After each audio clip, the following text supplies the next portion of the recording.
Bonjour à tous, aujourd'hui nous sommes dans le texte de Marc 11, versets 1 à 11. Ce texte nous parle de l'entrée de Jésus à Jérusalem.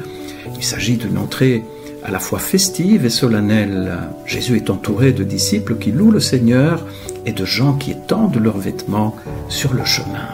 Jésus est assis sur un ânon, nous dit le texte. C'est le jour des rameaux, le début de la semaine sainte et bientôt la fête de Pâques. Hélas, ce texte nous rappelle aussi que cette fête, c'est déjà un temps dramatique, car Jésus, en entrant à Jérusalem, va sceller son destin et aller tout doucement vers la mort. J'ai lu et relu ce texte avec attention en me demandant ce que je pouvais vous partager. Je l'ai laissé reposer en moi, et puis une phrase s'est tout de suite installée dans ma tête. Une phrase qui a fini par prendre toute sa place. Une phrase qui apparaît au verset 3 de ce récit, qui dit « Le Seigneur en a besoin. Le Seigneur en a besoin. » Cette phrase a résonné en moi comme s'adressant à moi personnellement. De quoi le Seigneur a-t-il besoin?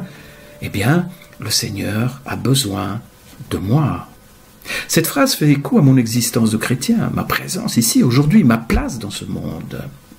Cette phrase me paraît centrale dans ce texte parce que centrale dans ma vie et dans chacune de nos vies et dans notre vie ensemble, dans l'Église, comme si notre mission y était contenue.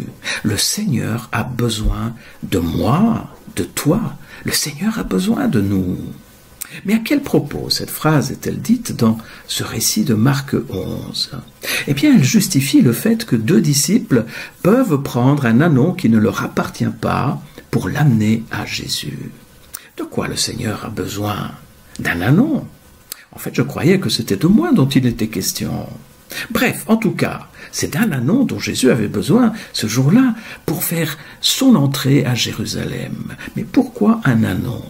Ceux d'entre nous qui connaissent un peu la Bible savent que c'est pour entrer à Jérusalem comme Messie, roi pacifique, tel que l'avait annoncé le prophète Zacharie dans l'Ancien Testament, en parlant de son entrée qui serait monté sur un âne, le petit d'une ânesse.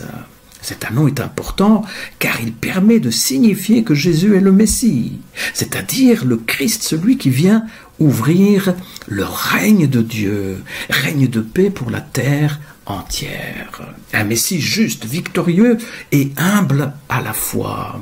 Pas à la mode des puissants qui s'arrachent le monde et détruisent des vies dans leur soif de pouvoir, mais à sa manière douce et vraie, qui appelle à la vie et qui appelle à la joie. Belle mission que celle de cet ânon ce jour-là. Être signe prophétique du Messie qui vient. Frères et sœurs, signifier que Jésus-Christ est celui qui vient donner la paix, la joie sur cette terre, pour tous les hommes et les femmes, ici et au loin, partout. Cette mission, eh bien c'est la nôtre aujourd'hui. C'est notre mission de chrétien. Être comme l'ânon de la fête des rameaux, témoin du Christ. Mais je me suis alors demandé, pourquoi cet ânon-là? Eh bien, témoigner du Christ, c'est le rôle des chrétiens, c'est la mission de l'Église. Mais pourquoi moi et pourquoi lui? Au verset 2, nous lisons qu'aucun homme ne s'est jamais assis sur lui. Il est donc fragile, incompétent, il est attaché, il n'est pas libre de ses mouvements, il ne s'appartient pas. Fragile, attaché, ne s'appartenant pas, trois caractéristiques plutôt négatives si je pense à ma vie personnelle. Mais Jésus le connaît. Et ça, c'est plutôt lumineux. Jésus le connaît déjà, puisqu'il indique à ses disciples où aller le chercher et comment ils le trouveront. Dans ma fragilité, dans mon incompétence, mes enfermements, Dieu me connaît déjà. Les disciples qui sont allés chercher l'âne le détachent, lui enlèvent ses liens, le libèrent. La parole de Dieu vient me chercher, et quand elle m'a trouvé, eh bien je suis détaché, délié, libéré. L'ânon est amené en présence de celui qui a besoin de lui. Il est libéré de ses maîtres pour être mis en présence du Seigneur. Je suis là, devant le Seigneur, libéré de tout ce qui m'enferme. Non seulement Jésus me connaît, moi qui suis fragile, lié, ne m'appartenant guère, mais encore des frères et des sœurs envoyés par lui me trouve, me délivre et m'amène aux pieds du Seigneur. Pourquoi? Parce qu'il en a besoin, tout simplement.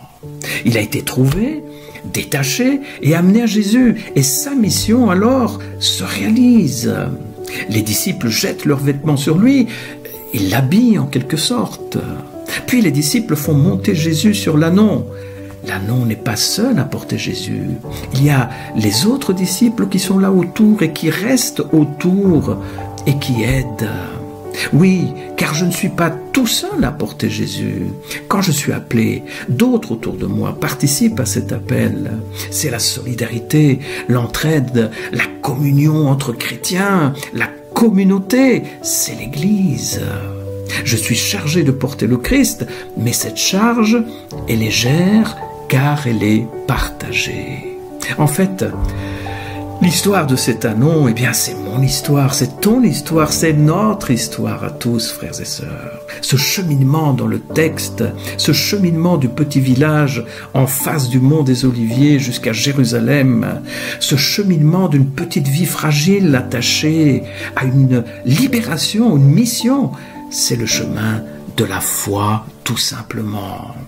C'est une situation avec ma vie fragile, mon peu de compétences, ma tranquillité peut-être, mais aussi mon enfermement sur moi-même. C'est une vocation, c'est-à-dire être connu de Dieu, déjà avant même que je le sache, être appelé, rejoint par d'autres disciples qui viennent me chercher, amené aux pieds de Jésus pour en être honoré et participer à sa mission. Voilà ce à quoi je suis appelé. Et c'est une mission, enfin, car l'ânon va ainsi entrer à Jérusalem, portant le Seigneur sur son dos, au cœur de la fête, au cœur de la révélation. Sa mission, ma mission, est d'être témoin du Seigneur crucifié et ressuscité, Fils de l'homme et Fils de Dieu, compagnon quotidien et ouvreur d'espérance et d'espace. Je ne suis pas compétent pour cela. Je suis trop fragile, pas prêt, mais le Seigneur en a besoin. Pourquoi ? Pour en être témoin auprès d'autres qui à leur tour peuvent vivre la même joie. Et pourquoi moi? Parce que le Seigneur en a besoin.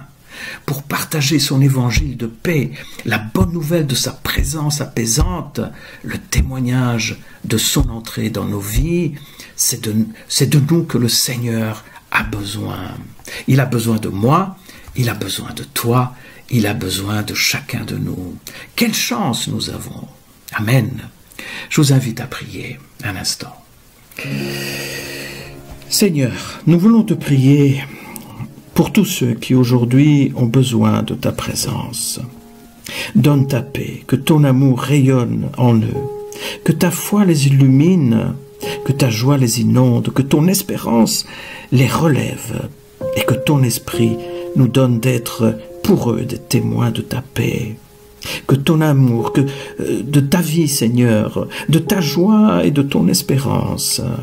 Oui, donne-nous, Seigneur, de ne pas nous taire, mais de te louer et de nous engager pour un monde plus solidaire, plus juste, un monde qui devienne réalité de notre vocation. Gloire à toi au plus haut des cieux. Sois béni, Seigneur, le nom précieux de Jésus. Amen. Bonne journée à vous.